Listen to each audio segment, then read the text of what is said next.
Antes de comenzar con los dos invitados, les comento simplemente que la internación de Alberto Fernández es por presuntamente una enfermedad poco elegante, que es la culebrilla, que se trata en apariencia de un herpes, que no es un hecho grave, obviamente es una cuestión dolorosa, pero de fácil superación. Bueno, ustedes han tratado con tantos candidatos, con presidentes, etcétera. Antes, como si fuera esto un examen, de aquella constituyente que mejoró la norma anterior, ¿qué es lo que cada uno de ustedes rescata una sola vez? Por lo menos vos y vos. No, si van a hacer... lo que yo creo esencialmente, lo que yo rescato esencialmente de todo el proceso constituyente es, y me parece apropiado señalarlo en este momento en el país, es la voluntad de acuerdo que existía entre los dos grandes partidos nacionales, que se llega a un acuerdo después de un proceso importante de negociaciones, en la que obviamente tenía un papel trascendente acá el doctor Eduardo Menem, y que culmina, eso empieza con Alfonsín en 1985, cuando Consejo para la Consolidación de la Democracia. Que ya estaba influido por Guillermo Nino, ¿no? Influido por Guillermo Nino. Él lo condujo. Y nosotros llegamos a concluir el acuerdo en el famoso Pacto de Olivos, cuya copia tienen ustedes ahí a la vista. Que lo puede mostrar la cámara. Que no es una copia, es el original perteneciente al presidente Menem, que tuvo la generosidad de regalármelo y dedicado por él. Ahí está la firma del doctor Alfonsín y del doctor Menem. Esto fue en noviembre de 1993. Exacto, es el famoso pacto. Esto es el famoso pacto, y esto es porque acá se habla tanto del pacto de la Moncloa, que por qué la Moncloa, que por qué no hay un pacto de 10 puntos. Hubo pactos trascendentes en este país.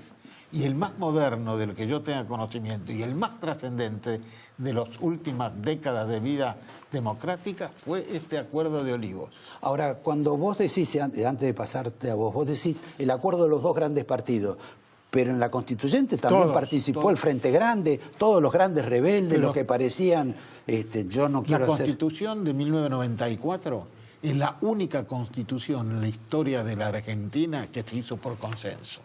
Y además la juraron todos, llorando, etcétera. Porque todas las demás constituciones, incluida la de 1853, fue fruto de circunstancias militares y políticas distintas. En cambio, realmente el esquema político que llevó a la constituyente de 1994 y que conformó el acuerdo entre el doctor Menem y el doctor Alfonsín, entre el peronismo y el radicalismo, fue absolutamente excepcional en la historia del país. Y le quiero decir una última cosa, que es importante. Me podés tutear, ¿eh? Te puedo tutear. Yo traje un pequeño cuadrito, que es este, que convocan a la reforma constitucional, para los que dicen que improvisamos la reforma constitucional. ¿Sabe cuándo se convocó a la reforma constitucional? ¿Cuándo convocó el presidente Menem a la reforma constitucional? En septiembre de 1989. 89, poquitos meses después de haber asumido. Asumió en julio. Bueno, hechas estas aclaraciones, señalando él lo que le parece lo más significativo de aquel encuentro, a vos el tema de la nueva Constitución, que es vos presidiste la Comisión Constituyente. Sí, tuve el honor de presidirla. Puedo afirmar, sin lugar a dudas, que fue el acto constitucional más democrático y legítimo en la historia del país. La Constitución del 53, sin menoscabo de los hombres, se hizo sin la participación de Buenos Aires. Exacto. Se incorpora a Buenos Aires en el 60, después de una batalla. La del 53 fue después de la batalla de Caseros. La otra fue después de otra batalla para que se incorpore a Buenos Aires y se firma el Pacto de San José de Flores. Algunos autores dicen que era inconstitucional la del 60 porque la del 53 decía que no se podía reformar por 10 años. Después hubo dos reformas casi intrascendentes, la del 66, la de 1866-1898, una referida a impuestos por la guerra con el Paraguay y la otra cambiando las bases para la designación de diputados. Después, las dos, la única que no se hizo en Santa Fe fue la del 98. Después vino la del 49. Esa fue una nueva constitución que fue impugnada, ¿por qué? Porque la ley declarativa no fue hecha con los 2/3 del total de los miembros de la Cámara. Ahora, lo que llama la atención es que los mismos que cuestionaron la Constitución del 49 aceptaron la reforma del 57, que fue convocada por un bando militar que dejó sin efecto la del 49 y convocó la del 57, que fue una vergüenza porque además estaba proscrito el peronismo. O sea que todas esas constituciones, hubo además otras historias, 2 constituciones de 1819 y 1826, que no se pusieron en vigencia porque eran muy unitarias. O sea, la historia constitucional culmina con la del 94, que es como que rompió el maleficio de que no se podía hacer una constitución por consenso. En esta se logró el consenso, no de 2 hombres, sino de 2 partidos. Más el Frente Grande. No. Todos los demás partidos. Sí. Vea, Roberto, mira, la Constitución, la reforma de la Convención del 94, intervinieron en las elecciones 335 partidos políticos, que hechas las elecciones constituyeron 19 bloques políticos. Es lo más, las otras eran prácticamente sin democracia, porque del 53 y las otras elegían a dedo. Hubo 305 convencionales. Muchos de ellos fueron a votar en contra de la reforma. Esto sí. Quiero aclarar. Pero durante las sesiones, que fueron 36 sesiones plenarias, durante las sesiones algunos hicieron aportes a favor de las normas. O sea, fue una convención que tuvo momentos muy álgidos, momentos muy duros, vamos a recordar. momentos muy duros, pero al último todos contribuyeron en alguna medida, y lo que es más importante, terminaron todos jurándolo, es decir, no hubo portazos, salvo el obispo de Nevares, que renunció a los pocos días. Vos sabés que lo que recordaba Roberto, de las 2 señoras que participaron en la Convención Constitucional. Que eran jóvenes. Yo me tocó presidir la comisión redactora de la Constitución era Nacional. Una de las más importantes. Que era la más importante quizás de la Convención, donde tenía a las 2 señoras. Ah, qué agradable. Las 2 señoras eran parte de la comisión redactora de la Constitución Nacional, la señora de Kirchner y Lilita Carrión. Ahora, yo tengo un video de la señora de Kirchner, entonces Cristina, ahí ya plantándose con vos, pero al que volvía loco a Alfonsín era la Carrió. Bueno, en realidad la señora Carrió era muy amiga de Alfonsín. Incluso Alfonsín a mí me la presentó en los primeros momentos de la Convención Constituyente, porque era la primera actuación pública importante que tenía la señora Carrió. Y dentro de la comisión redactora, ambas señoras tuvieron participación bastante importante y sostenida, ¿no es cierto? Si en esa época Cristina era más famosa que Néstor. Yo lo único que te digo...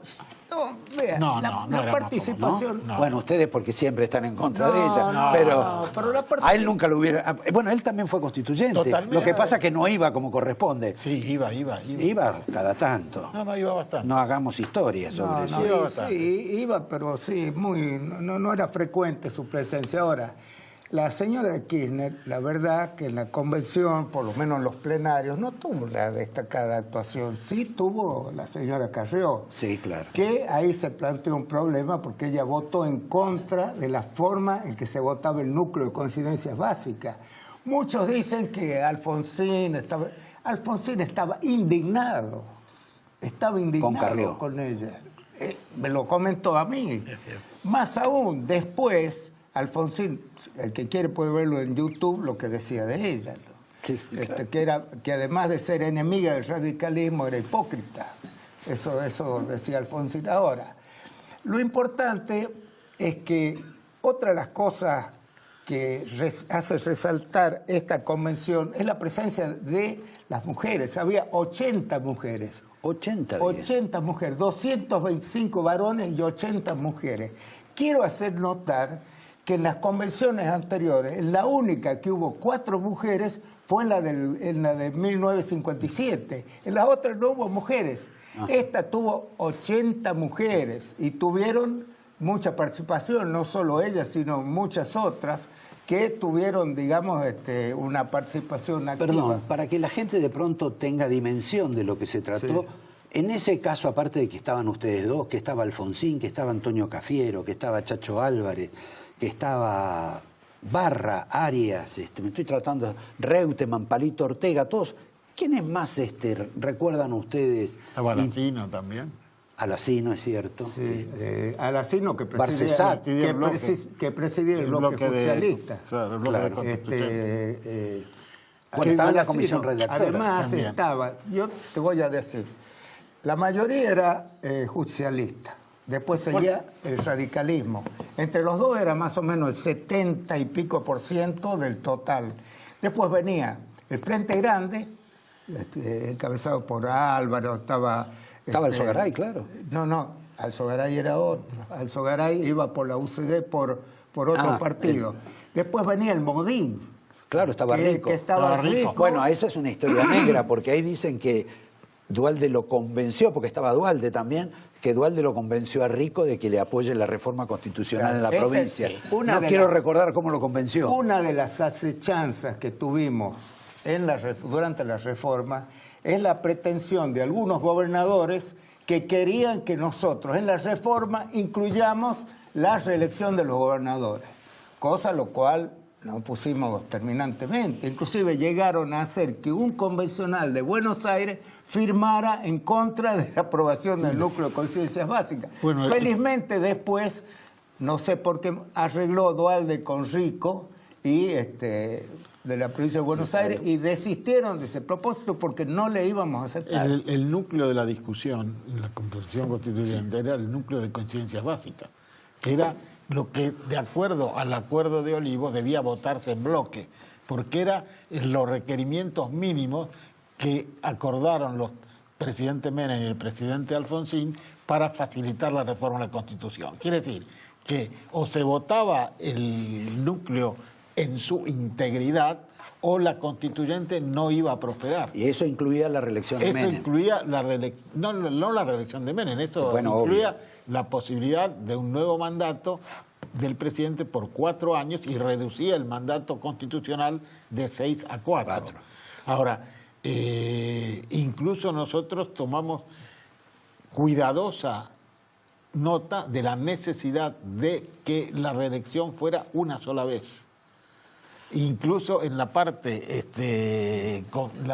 transitoria de la Constitución se redactó con todo cuidado esto. Por eso, por eso yo y Eduardo sostenía lo mismo, sostuvimos que no era posible una segunda reelección de Menem. Sí, claro. Pero yo lo que quiero aclarar, porque nosotros tenemos la obligación de hacer docencia. Yo no tuve oportunidad... No, y además, perdónenme, porque ya de esos 300 que están, se han muerto más de 100. Sí. ¿Está seguro usted? Sí, más de 100. No discutas conmigo. No, yo soy un periodista informado. Estoy defendiendo la vida de los constituyentes. Para hablar de la reelección, el tema de la reelección quedó minimizado frente a la grandeza de la reforma. Con la incorporación de los derechos, del capítulo, el nuevo capítulo de derechos, los derechos, la cláusula de la defensa de la democracia, los derechos políticos, los partidos políticos, los derechos del consumidor, los medios de democracia semidirecta, los pueblos originarios. Además de eso, al incorporar los tratados sobre derechos humanos, que se les dio jerarquía constitucional, no es que se los incorpora a la Constitución, sino que se les da jerarquía constitucional. Pero además hay algo muy importante que muchos no resaltan. No solo se declaran los derechos, sino que además se dan las garantías para hacerlos cumplir. Porque incorporamos en el artículo 43, le dimos jerarquía constitucional al habeas corpus, a la acción de amparo y al habeas data, donde incluimos también el secreto de las fuentes de información periodística, pese a que tuvimos muy mala prensa, le dimos a los periodistas el secreto de la fuente de información. Lo que quería agregar es que este tema de la reelección ya estaba en el estatuto que hicieron los militares, porque acá no nos faltó nada, en 1972. Ellos establecieron, y así se hicieron las elecciones del 73, la duración del presidente por 4 años, con voto directo, y la posibilidad de una reelección. Además, incorporaron ellos la figura del tercer senador, además, que Eduardo, no fue invento nuestro. Hay una cosa muy importante. Cuando se habla del artículo que posibilita la reelección del presidente, muchos dicen la reelección de Menem. Menem no lo religió la constituyente. No, por supuesto. Lo religió el pueblo argentino cuando votó su reelección. Ahora, ¿por qué Alfonsín cambió de idea y optó? Vamos a una historia. Yo creo que Alfonsín, yo te entiendo lo que vos decís, y es interesante que lo charlemos. Alfonsín era un hombre extremadamente hábil. Yo tengo el orgullo de que él depositó en mí mucha confianza durante la negociación de la constituyente y de la convención. Pero mucha confianza hasta el punto que le pidió al presidente Menem que yo me quedara, cuando íbamos de viaje internacional con el presidente, que me quedara para continuar en el día, porque él tenía absoluta confianza en mí. Y Alfonsín, además de ser un hombre hábil, era un buen estratega. Y Alfonsín sabía y articuló que el radicalismo iba a ser la sucesión de la reelección de Menem. Y así fue. No fue para impedir que fuera dual de presidente. No. Bueno, eso decían que Alfonsín habría dicho, eso no me consta, prefiero 4 años más de Menem y no 6 de Duhalde. Pero eso no me consta a mí, eso es una habladuría que se dijo. Pero lo cierto es que era un extraordinario estratega y él sabía, intuía y trabajó para que la sucesión de Menem sea radical. Lamentablemente, esa sucesión radical fue una frustración. Fue una alianza electoral. Perdónenme, porque se me ha ido el tiempo y tengo una pregunta que me queda pendiente y un compromiso al cual los quiero someter. Quiero hacer, no digo el próximo programa, pero sí quizá el otro, depende de la organización y de los horarios, un programa dedicado exclusivamente a lo que fue la Constitución del 94. Los quiero comprometer a eso, para saber los logros y los no logros, porque acá hay una evidencia, que estuvo la señora de Kirchner, votó a favor, lloró, se juramentó, etcétera. Estuvo el doctor Zaffaroni y ahora dice que quieren una constitución nueva. ¿Me pueden explicar para qué? ¿Qué es lo que quieren reformar? Es un disparate, Roberto. Total. Es un disparate. Los argumentos que usan, mira, dicen que el tema de la división de poderes es muy viejo, es del año 1700, donde no había corriente eléctrica.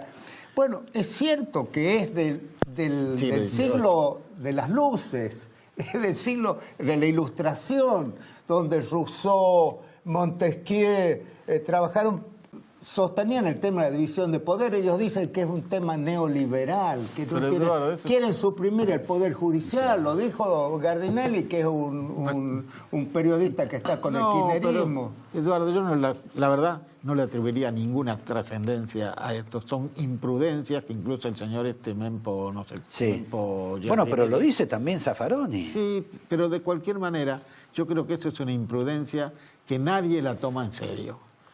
Y que nosotros, y creo que es muy importante que la prensa y los medios de comunicación coloquen estas imprudencias, estos verdaderos disparates, como señala acá Eduardo, en su justa medida. Es decir, yo no he escuchado, francamente, ningún dirigente importante ni de ningún partido que diga hay que anular el Poder Judicial, hay que liquidar la Constitución, hay que cambiarla, no reformarla, cambiarla. No he escuchado a ninguno. Y no he escuchado a ninguno porque precisamente estas cosas que se dicen son patrimonio de marginales de la política. Y si vos me decís si Zaffaroni es un marginal, Zaffaroni es un jurista, pero en política es un marginal.